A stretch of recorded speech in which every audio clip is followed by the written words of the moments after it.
afternoon, welcome. This is Jamb here, 2013 government past question. Question number 3.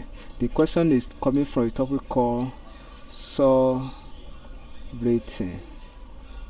and it says that the just sovereignty is acquired through dash. So it is talking about types of sovereignty. So the just sovereignty, A says force sovereignty, B say law sovereignty, C grant sovereignty, D treaty sovereignty. I want to talk of the just sovereignty. As the name implies, is a Latin word which means force. So the just sovereignty means force sovereignty. So option A is correct. Thank you, and kindly subscribe for more videos.